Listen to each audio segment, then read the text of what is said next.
Hey, what's up? This is One Piece Review 545. This episode, I really liked it a lot, and it comes up with a lot of things fitting in the puzzle of how it all began. And it was really unexpected in this episode to see what Queen Hotime did by leaving one of the Castellite dragons. It was really surprised that she'd go at such length in her beliefs that they would, come as one by going with them. It started off with sunny pirates going their separate ways in 3 separate ways, and Jinbei, which every fisherman knows, one of the 7 warlords of the sea. Some people are having to say that he made it a choice by making agreement with the government by being a warlord he is, and having to know that most people don't really respect him for that fact, because he's joined sides with the humans, and that makes it a lot of complicated conflict between people who actually have respect for Jinbei and some people who has, so pirates have reached to the fisherman island, and it was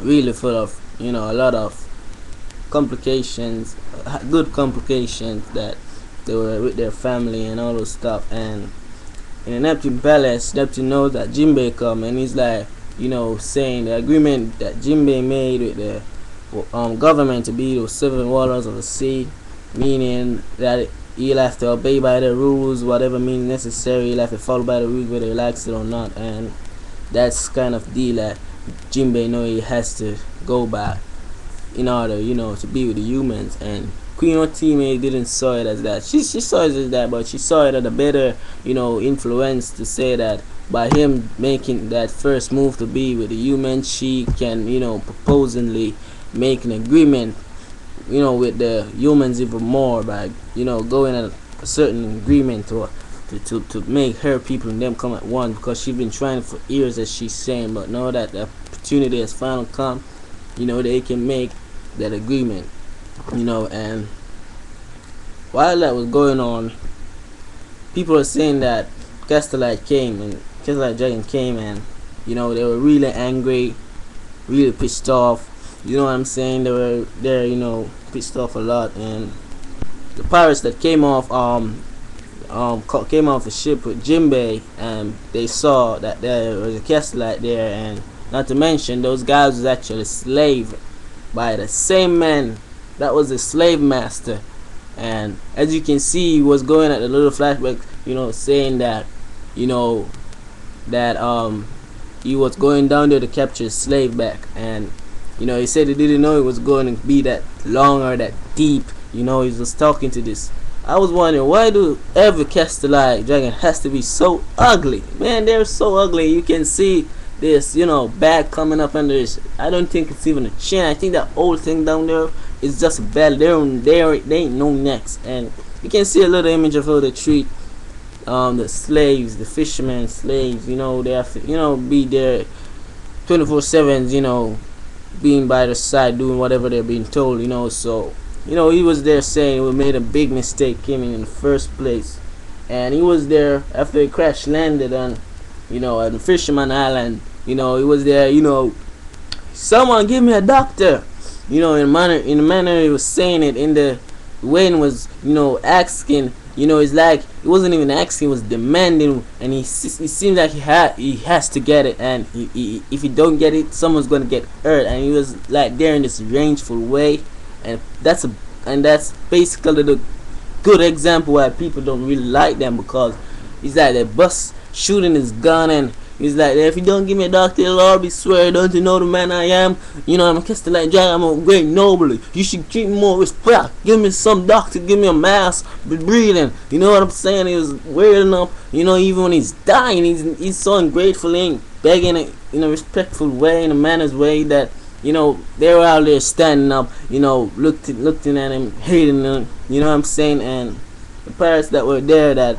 fisherman, Sunny Pirates was there, saying that you were the guy and those stuff. And he was like saying that, you were the guys that got away, that you're the guys Who told you to leave, huh? Who told you to leave? I ain't done with you yet. I'm a master, you know, saying all this stuff, and he's like, they're saying you bring us to hell. We weren't even treated as a slave. We were treated as animals. You know what I'm saying? And they pulled out their guns and they pointed at him, ready to shoot him.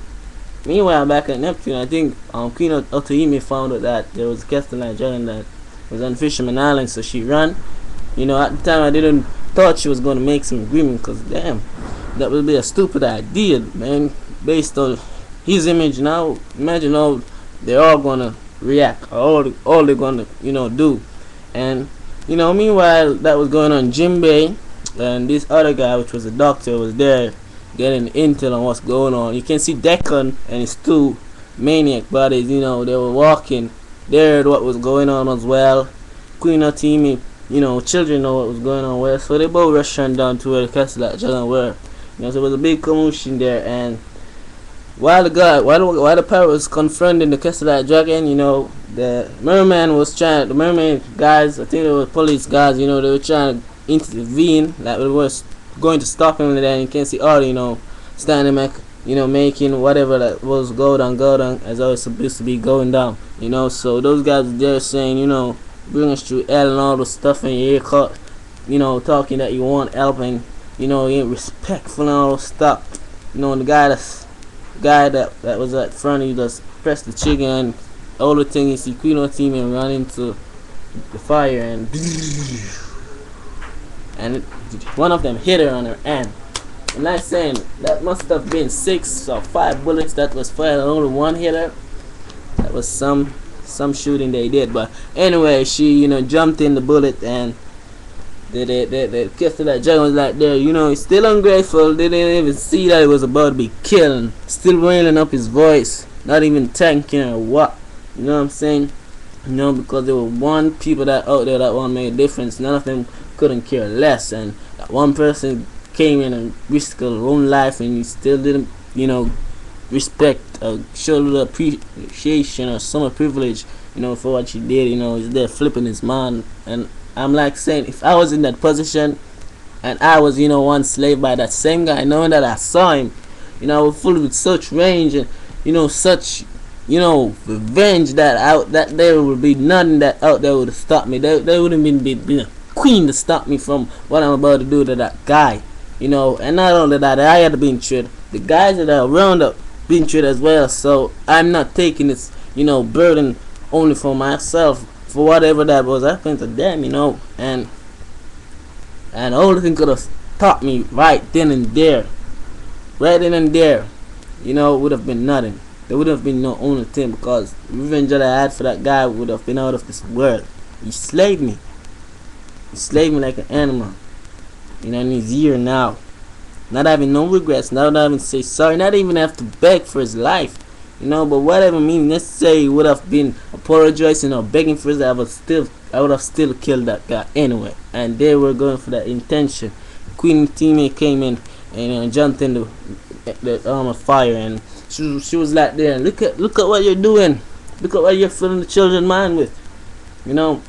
And I'm not getting the picture of what she was actually saying for a bit. And you know, children there, you know, seeing how they should have treated Castle like, you know, if that was mainly going on. Because, you know, basically, you know, as kids growing up, you know, you get, you know, the influence of your environment and how you should have handled a situation. Basically, you know, if my family is a type of family that, you know, don't like James' family, and basically I might be a little kid, and basically what I'm seeing going on, my father might be fighting James' father. Basically, when by us seeing that through a world childhood, we might be the next one in line fighting, or, you know, me fighting James, you know, because that's what our father was doing. Basically, you know, as kids, you know, growing up, you know, whatever main reason that might go happen throughout your life, you can't make it, you know, translate throughout their life as well, because they'll see that they ain't gonna make no change or no difference. You know, there ain't gonna be no kind of, you know, intention that might change the whole course of, you know, what's going on here. There ain't one intention that might change in the war. There ain't no peace. There ain't no negotiation. There ain't no, you know, chances. There ain't nothing. You know, so Queen of Team is like they're saying that to them, and she told them to drop the gun. They did it, and you know, For some reason, that ungrateful bastard dropped the gun, put it at Queen Atime's head, and saying that he want a mask and he need a doctor now, and I need a ship too, and he's holding the gun at her head, and I'm not saying. So that's what, that's the thing she, he gave her after he saved, after she saved him, and and I'm like saying, I hate that guy so much. All of a sudden, one of her kid, I think the big one, she screamed out, "Ah, mother God," something like that, mother, summer. She screamed out, and it's like the king of the seas, the legend, everything just came out, and they just swallowed the ship. They were so big, it was like a diabolical monsters, all of them, and everyone was like there like this. All of them was like there like this. All of them are like, we kind of see why Declan was actually chasing after Shiraya so much, because he looked up about these kind of creature that was known as legendary kings of the sea, something like that, and there was told that if anyone could have controlled them, he might use it for his needs and his wants and might get anything. So that's why he came to this point where he marries her. He don't really love her, he just wanted to marry her and use her for whatever purpose he might wants to use her for. That's why he came in the picture for throughout the entire life. Then we saw at the end, they healed the bastard and fixed him up with ship and gave him crew members, to go on his journey, and he's like, dare say, "I'm a noble, how dare you treat me with disrespect, harassing me and all this stuff, this is what kind of gratitude and respect I get, you will regret it." And the guys that was there having to give him the way out, they were like, I think the security guards, they were like pissed off, they were even going at some point, they wanted to kill him, but they let him off easily. And Queen Atime, said she gonna make some negotiations, agreement. She wanted to go up above and meet the humans, and make some initiative or negotiation agreement so they can be at one. And like saying, showed all that was occurring. She almost been killed, and and she has to risk her life, not even saying thanks or please. And that's a base good reflection that he just gave, that they are going to give. So why do you expect they're going to change so easily? What I'm saying? You might have influenced your people, to drop that gun. You might have influenced your people to make some change, or to join them, or make some agreement so they could be as one. But the Castelli are different people. If they're part of the story, it's like they're doing this thing for their own pleasure, their own means, their own heritage, their own whatever it might be, and they don't have no regards. And I'm thinking whatever decision she's gonna make, or proving the fact of what she's gonna do, gonna either change her life based on her action, whatever might happen to her, gonna change Old Fisherman Island forever. Because everyone's ending their trust into her now. If anything that occurs now, it ain't gonna prove nothing that she was trying to prove right now. Because if they just snapped her like that, it ain't gonna prove nothing. Ain't gonna make no changes at all. Because there's only one good in this, and she's only the one that making change. Nothing else. So I'm like saying, I hope whatever agreement she's gonna make in the next episode gonna be a good agreement, because I don't think it's gonna go in a good way or whatever means necessary, because trust me, whatever that's supposed to happen to her, it ain't gonna happen good, because these guys are monsters. They're other animals up there. They don't care one bit. There are people in this world that can be changed, but certain people you just can't change, no matter how much you try. And if she can try, it might bring out a big impact on the Fisherman. If she fails, Fisherman Island is what it is today. But it's a good episode. I really liked it.